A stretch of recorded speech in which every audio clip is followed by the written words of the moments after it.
ሻሎም ሻሎም ቅዱሳን የተባረካችሁ ወገኖች ክብር ለእግዚአብሔር ይሁን። ባለፈው እንግዲህ በተጠራንበት መጠራት እንደሚገባ እንመላለስ በሚል ዋና ሐሳብ የጀመርነውን ትምህርታችን ሐሳባችን ጥናታችንን እንግዲህ እንቀጥላለን።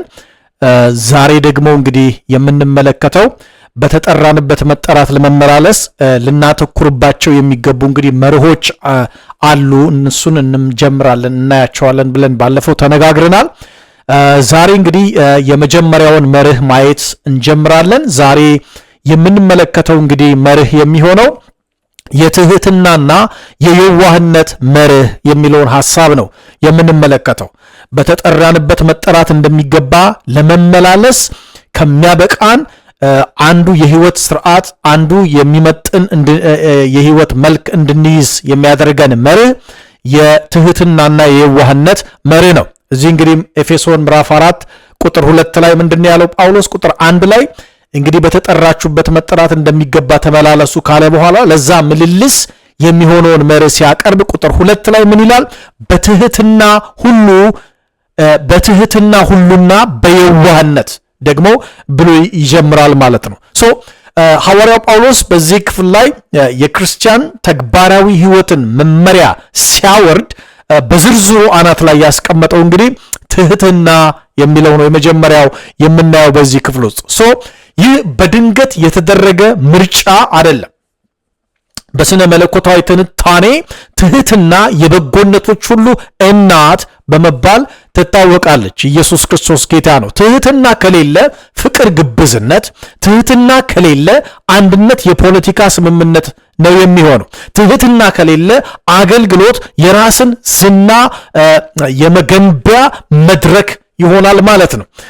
በአሁኑ ዘመን በቤተ ክርስቲያን ውስጥ የሚታየው ትልቁ መንፈሳዊ መላላት ስፒሪቹዋል ዲኬይ መነሻው ይህ መሰረት መናጋቱ እንደሆነ እኔ አምናለሁኝ።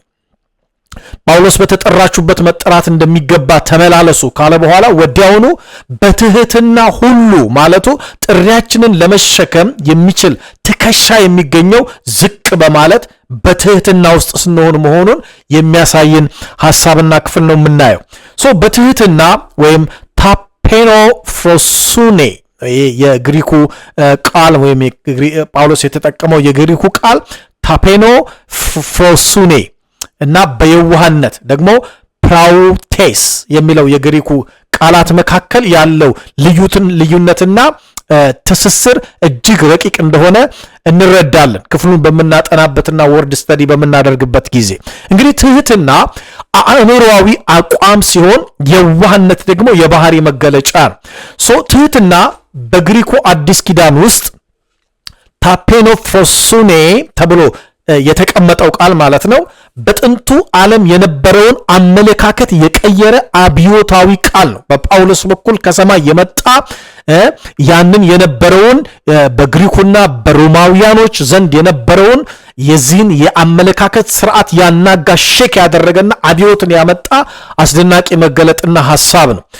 በጥንቱ ግሪክ በወቅቱ የነበረው ስልጣኔ የግሪክና የሮማውያን ስለነበረ በጥንቱ የግሪክ የሮማውን ስልጣኔ እንግዲህ ታፔኖስ ማለት በግሪክ በተለይ ዝቅ ያለ የተናቀ በዝቅተኛ የኑሮ ደረጃ ላይ ያለ ማለት ነው ትርጉሙ።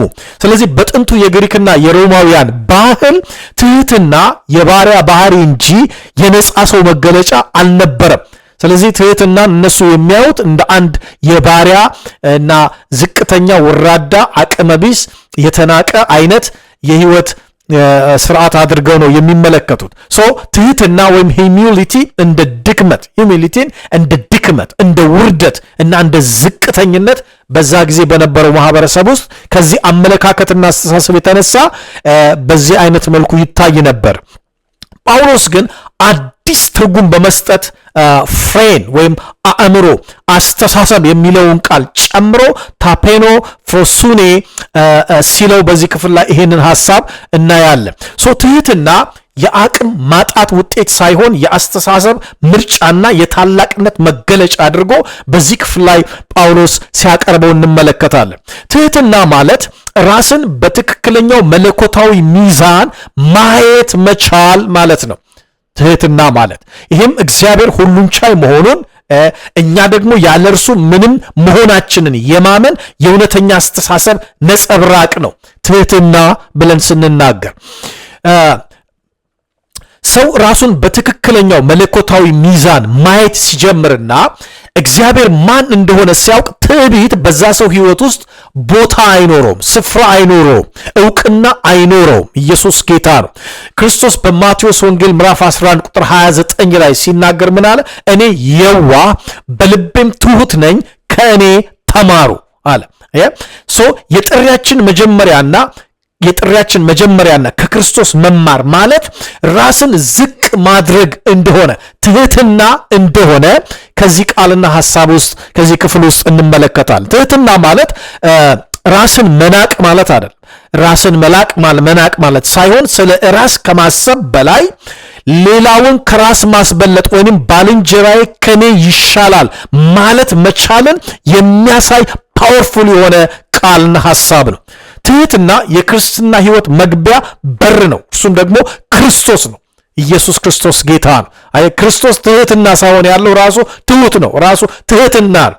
በእኛም ውስጥ ያደረውና የተሞላ ነው፣ የለበስነው፣ የተካፈልነው ውስጣችን ያለው ክርስቶስ ትህትና ነው። ስለዚህ ክርስቶስ ትህትናችን ነው። ክርስቶስን ስንገልጥ ትህትናን እየገለጥን ነው። የክርስትና ጅማሬው ትህትና ነው። እሱም ክርስቶስ ነው። ኢየሱስ ጌታ ነው። ያለ ትህትና በእግዚአብሔር መንግሥት የሕይወት ስርዓት መገለጥ አይቻልም። የእግዚአብሔር ዓለም የሕይወት ስርዓት መግለጥ የምንችልበት አንዱ እግዚአብሔር የሰጠን ጥበብና መርህ ትህትና ይባላል።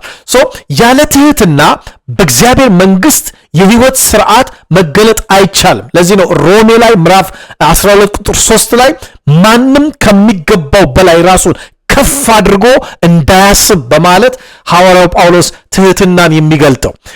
ትህትና ራስን የመናቅ ወይንም የውርደት እና የዝቅተኛነት ያልተገባ ሕይወት ምልክት ወይም ምሳሌ ሳይሆን በጳውሎስ በኩል በመጣው የጸጋው መገለጥ ዕውቀትና ሐሳብ ትህትና ክርስቶስን መምሰልና የክርስቶስን መልክ መግለጥ ማለት እንደሆነ ከዚህ ክፍል እናያለን።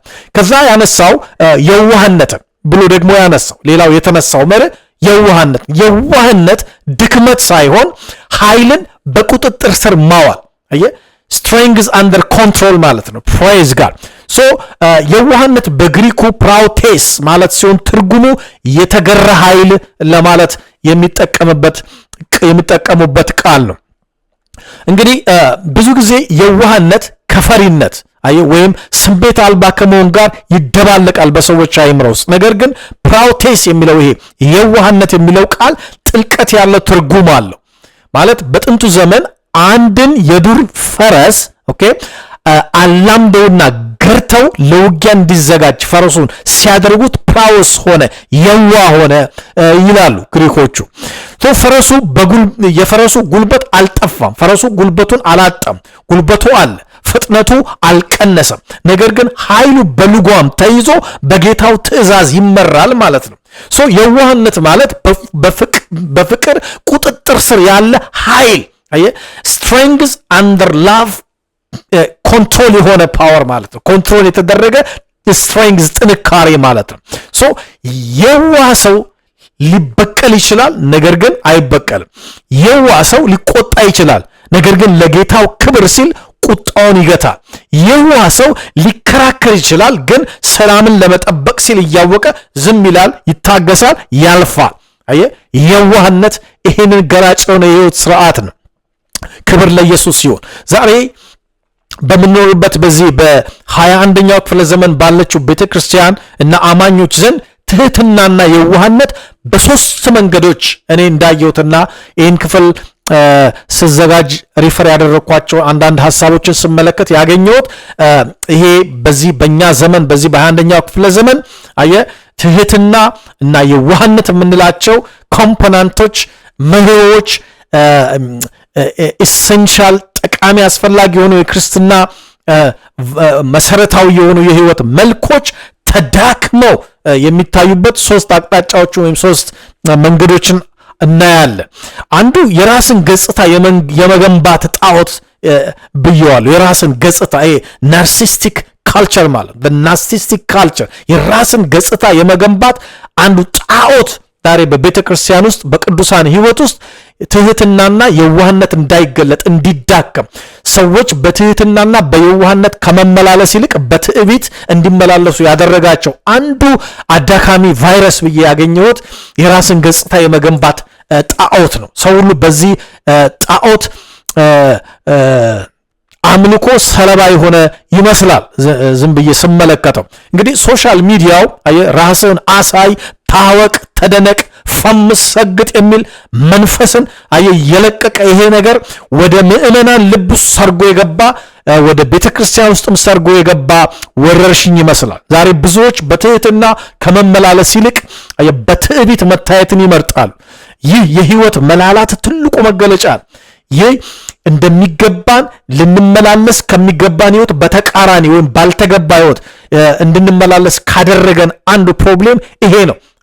ራስን የማጉላት፣ ራስን የማድነቅ፣ ራስን የማግነን፣ የራስን ገጽታ የመገንባት ጣዖት ናርሲስቲክ የሆነ ካልቸር ነው። በጣም በአሁኑ ሰዓት በቤተ ክርስቲያን፣ በህዝብ፣ በቅዱሳን፣ በአማኝ፣ በአገልጋዮች ህይወት ውስጥ ትልቅ የትህትናና የየዋህነት ህይወት መገለጥን እንቅፋት ሆኖ ይዟል ብዬ የማስበው ሌላው የመብትና የክብር ጥያቄ ነው። በዚህ ዘመን ያንዳንዱ ሰው ዛሬ አገልጋዩም ሁሉም ሰው ስታዩ ክብሬ ተነካ፣ ቦታዬ አልተጠበቀም በሚል ጥቃቅን ነገሮች ግጭቶችን፣ ፍልሚያዎችን፣ ሽኩቻዎችን በቤተ ክርስቲያን ውስጥ በቅዱሳን ህይወት ውስጥ በአገልጋዮች ህይወት ውስጥ እንመለከታለን።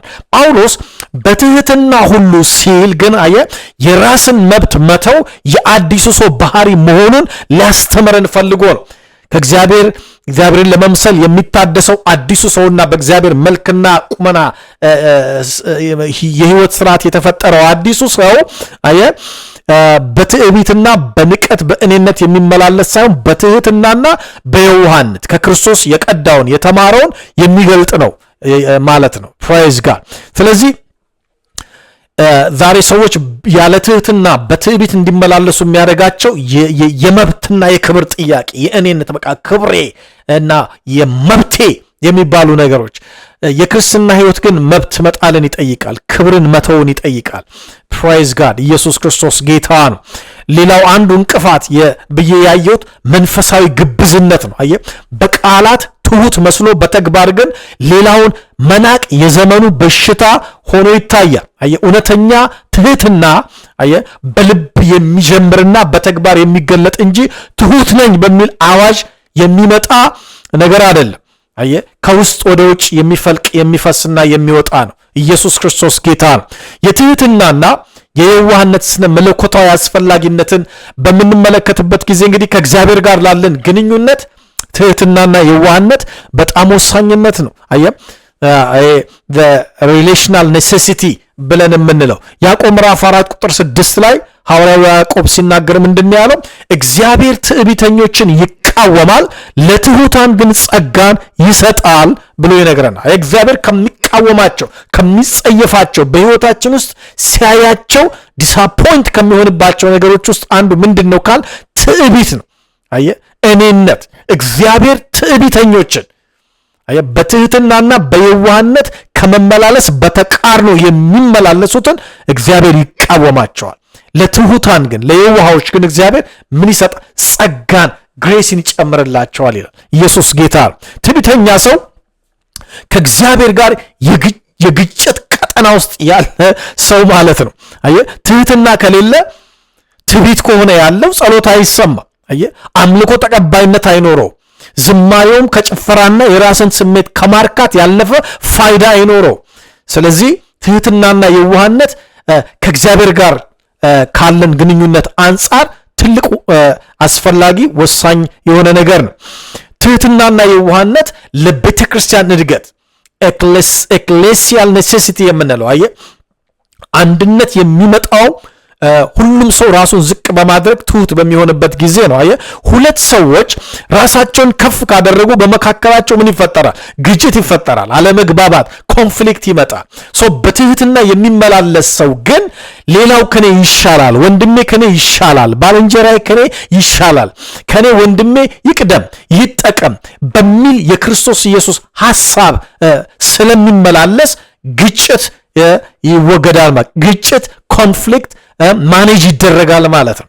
አሁን ብዙ ኮንፍሊክቶች በትዳር ውስጥ በቤተ ክርስቲያን ውስጥ በአገልጋዮች ውስጥ በአገልግሎት ውስጥ በቅዱሳን ሕይወት ውስጥ ተንሰራፍቶ ፕሪቫለንት ሆኖ እንደዚህ ተንሸርግጎ የምንመለከተው እንዲንሰራፋና እንዲንጀረገግ የሚጠበቀው የእግዚአብሔር ዓለም የሕይወት ስርዓት ሆኖ እያለ አሁን ግን ትዕቢትና ንቀት፣ ግጭት፣ ኮንፍሊክት ተንሰራፍቶ የታየበት ምክንያት ትህትናና የዋህነትን ስለጣልን ነው። ለዚህ ያለን ትኩረት ስለቀነሰ እና በዓለም ሐሳብ ሰለባዎች ስለሆነ የዓለማዊነት አስተሳሰብ ቤተክርስቲያንን ስለበከላት ስለወረሳት ስላጎደፋት ነው ማለት ነው። ምክንያቱም ዓለም የራሷ የሆነ መርህ መንገድ አላት የሚለውም ባለፈው መግቢያ ላይ አይቻለሁ፣ አሳይተናል። ኢየሱስ ጌታ ነው ስላየነው በዛ ላይ አሁን መደገም አይጠበቅብኝም። ሌላው እንግዲህ ትህትናና የዋህነት ለጸጋ ስጦታ እድገት በቤተ ክርስቲያን ለተሰጡ ስጦታዎች ለአገልግሎቶቻችን የፈንክሽናል ኔሴሲቲ የምንላቸው እግዚአብሔር ጸጋውን የሚያፈሰው ጸጋውን የሚያበዛው በትሁት ልብ ውስጥ ነው። በትህትና በሚመላለሱ በየዋሃኑ ላይ የእግዚአብሔር ጸጋ የጸጋው ፍሰት ዕለት በዕለት እየጨመረ እያደገ እየበዛ የሚሄድ ነው። ኢየሱስ ክርስቶስ ጌታ ነው። የዋህነት በሌለበት ቦታ የጸጋ ስጦታዎች ለራስ መክበሪያ፣ ራስን ማድመቂያ፣ ራስን አጉልቶ ማሳያ እንጂ ለአካል ግንባታና ለእግዚአብሔር ክብር አይውሉም ማለት ነው። አሁን ትልቁ ፕሮብሌም ሰዎች የተሰጣቸውን ጸጋ ስጦታዎች ወደ ሽያጭ መቀየር ውስጥ የገቡት በተለያየ መንገድ ባልተገባ መልኩ አቢዩስ ወደ ማድረግ ውስጥ የተገባበት ምክንያት ለዚህ ይመስለኛል። ደግሞም ነው ብዬ አምናለሁ።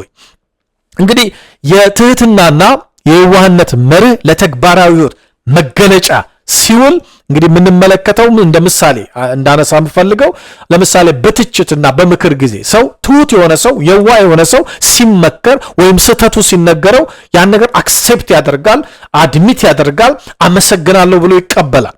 ትህትናና የዋህነት የሌለበት ሰው ግን ትዕቢተኛ የሆነ ሰው ምክርን እንደ ጥቃት ፐርሰናላይዝ አድርጎ በሱ ላይ የተሰነዘረ ጥቃት አድርጎ ይቆጥረዋል። ስለዚህ ለበቀል ይዘጋጃል፣ የመልስ ምት ለመስጠት ይዘጋጃል፣ ወደ ቂም ውስጥ ይገባል፣ ወደ በቀል ውስጥ ይመጣል።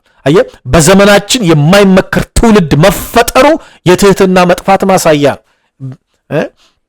ማንም ሰው ዛሬ እንድትመክሩት፣ አስተያየት እንድትሰጡት፣ እንድትተቹት፣ እንድትወቅሱት መስማትም አይፈልግም። ነገር ግን ትሁት የሆነ ሰው ትዕቢተኛ ያልሆነ ሰው ግን ሁል ጊዜ የሚሰጠውን አስተያየት ይሰማል፣ ይቀበላል፣ ሚስቴኩ ከሆነ አድሚት ያደርጋል፣ ደግሞ እንደ እግዚአብሔር ቃል በእግዚአብሔር መንፈስ ይመዝናል። ኢየሱስ ጌታ ነው። ትህትናና የዋህነት በይቅርታና በእርቅ ጊዜ ስንመለከት የዋህ ሰው በደልን አይቆጥርም፣ ቂም መያዝን አይፈልግም።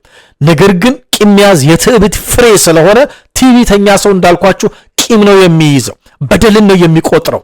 አያችሁ፣ ሰዎች ተጋጭተው በመካከላቸው ኮንፍሊክት ተፈጥሮ ያንን ሪዞልቭ ለማድረግ ማኔጅ ለማድረግ ለማስታረቅ እንኳን በምትሞክሩበት ጊዜ የዋህ ያልሆነ ሰው በደል ነው የሚቆጥረው። ኢቭን በዛ ነገሮችን ሶልቭ ለማድረግ እንኳን ምንድነው እሺ አንተ የተጎዳው ብላችሁ ሰዎችን ለማነጋገር ስትሞክሩ እንዲበድሉኝ እንዲበድላኝ እንዲያርጉኝ እንዲያርጋኝ ሲባል ትዕቢተኛ የሆነ ሰው የዋህ ያልሆነ ሰው ጭራሽ እዛኛው ሰው ተበደልኩ ብሎ የሚያነሳውን ሐሳብ ጨምሮ ቂም በመያዝ ለበቀል እንደገና ራሱን ያዘጋጃል። እንኳን ሊታረቅ ማለት ነው፣ እንኳን ኮንፍሊክቱን ሊያስወግድ ይቀርቶ እኔ እንዲህ ልበደል አይገባም የሚል አእምሮ ሁል ጊዜ ይቅርታን ይከለክላል። ለይቅርታ እንቅፋት ነው፣ መሰናክል ነው።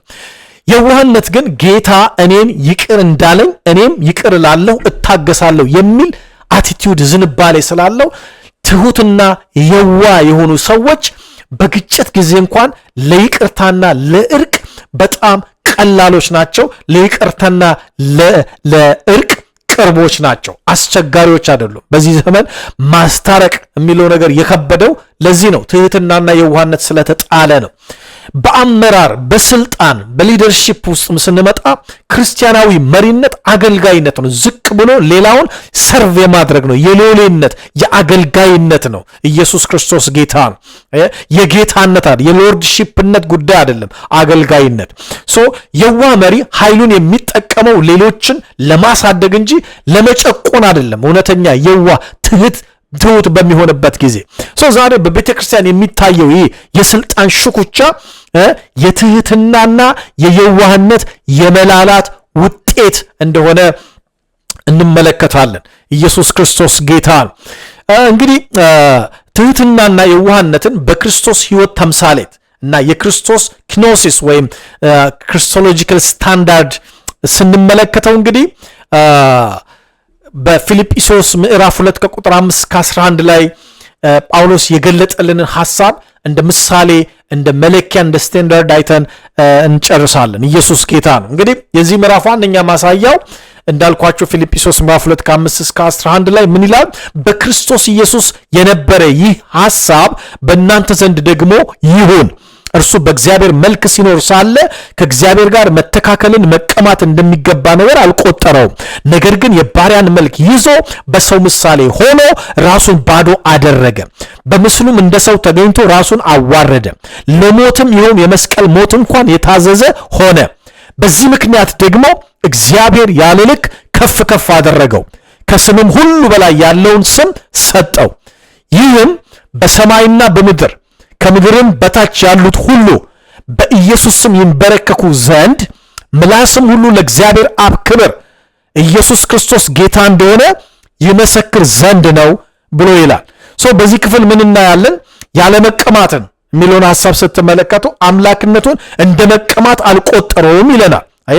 ባዶ ማድረግን ታያላችሁ። ክብሩን ትቶ የባሪያን መልክ ያዘ፣ ራሱን ባዶ አደረገ የሚለው ቃል የትህትና መጨረሻ ሆኖ የተገለጠ ቃል ነው።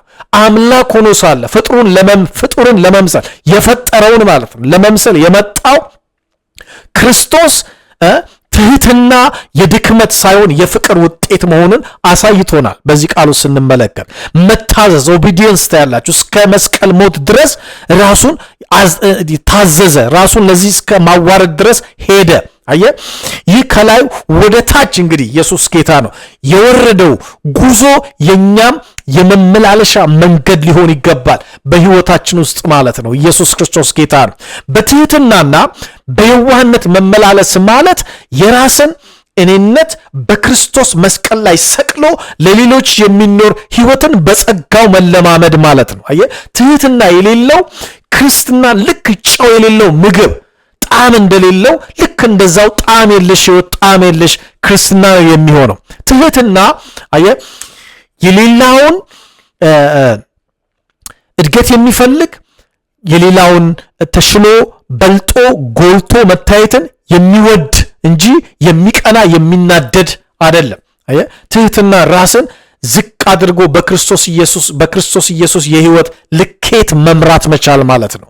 ፕሬዝ ጋድ። እንግዲህ ሌላው የትህትናና የዋህነት ምሳሌ ሆኖ በመጽሐፍ ቅዱሳችን ቀርቦ የምናየው ሙሴ ነው። የሙሴ የዋህነት የሙሴ ትህትና ዘኍልቍ 12 ቁጥር 3 ላይ ይላል ሙሴ በምድር ካሉ ሰዎች ሁሉ ይልቅ የዋህ ነበር ይላል። ይሄ ማለት ፈሪ ነበር ማለት አይደለም። ይልቁንም ኃይሉን ለእግዚአብሔር ሲል የገታ ሰው እንደሆነ በዚህ ክፍል ላይ እንመለከታለን። ኢየሱስ ጌታ ነው። በተጨማሪ አንደኛ ጴጥሮስ ምዕራፍ 5 ከ5 እስከ 6 ላይ ስናነብ ይላል እግዚአብሔር ትዕቢተኞችን ይቃወማል፣ ስለዚህ በጊዜው ከፍ እንዲያደርጋችሁ ከኃይለኛው ከእግዚአብሔር እጅ በታች ራሳችሁን አዋርዱ። አንድ ሙሉ በሙሉ በውሃ የተሞላ ብርጭቆ አዲስ ውሃ መቀበል እንደማይችለው ማለት ነው። እኛም በራሳችን እኔነት ተሞልተን ከሆነ መለኮታዊው ጸጋ የሚፈስበት ቦታ በህይወታችን ውስጥ በኑሯችን ውስጥ አይኖርም ማለት ቦታ አያገኝም። ትህትና ማለት ራስን ባዶ አድርጎ እግዚአብሔር እንዲሞላን መፍቀድ፣ ለእግዚአብሔር ምቹ መሆን። ኢየሱስ ክርስቶስ ጌታ ነው። እግዚአብሔር እንዲሰራ የተመቸ ህይወት ስብዕናና ማንነት ይዞ መገኘት ማለት ነው። ፕሬዝ ጋድ። እንግዲህ በተጠራንበት መጠራት እንደሚገባ እንግዲህ ለመመላለስ የሚጠቅመንን እና ልናተኩርበት የሚገባን መርህ እንግዲህ የትህትናና የየዋህነት መርህ ብለን እንለዋለን ማለት ነው። ስለዚህ በተጠራንበት መጠራት እንደሚገባ እየተመላለስን ዘመኑን ዋጅተን መኖር እና መገለጥ እንድንችል እነዚህ መርሆች እንግዲህ በህይወታችን ውስጥ አፕላይ እንድናደርጋቸውና በጸጋው እንድንለማመዳቸው እግዚአብሔር ይህንን ሐሳብ እንግዲህ ሊያስተምረን ይፈልጋል። ፕሬዝ ጋድ። ሌላኛውን ቀጣይ የሆነውን መርህ ደግሞ በሚቀጥለው አንስተን እናያለን።